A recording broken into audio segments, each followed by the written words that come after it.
اور اب آپ کو بتائیں کہ وفاقی وزیر خزانہ اسحاق ڈار کا کہنا ہے کہ حکومت الیکشن ایکٹ 2017 کے سیکشن 230 میں ترمیم کرنے جا رہی ہے، جس کے بعد نگراں وزیر اعظم کے اختیارات میں اضافہ ہو جائے گا۔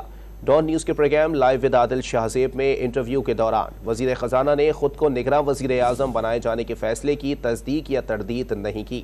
اسحاق ڈار کا کہنا تھا نگراں وزیر اعظم کا فیصلہ اگست کے پہلے ہفتے میں ہو جائے گا۔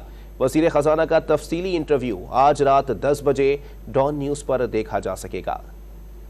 ڈار صاحب، جو الیکشن ایکٹ 2017 ہے سیکشن 230، اس کا مطلب کہ پھر وہ امینڈ ہونے جا رہا ہے؟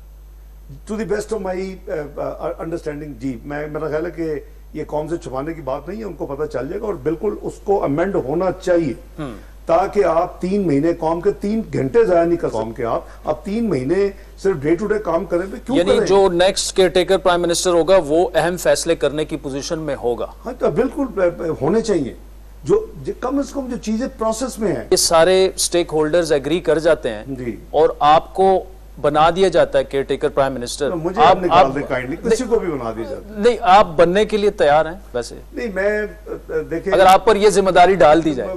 میں نے الحمدللہ جو مجھے اب تک جو بھی اپنا پچھلے 30 سال میں ذمہ داری ڈالی گئی ہے، میں نے کوشش کی ہے to the best of my ability, اللہ کا شکر ہے۔ لیکن ہیونگ سیڈ دیٹ، یہ اللہ نے جسے کام عادل صاحب لینا ہوتا ہے اسے کام لے لیں گے۔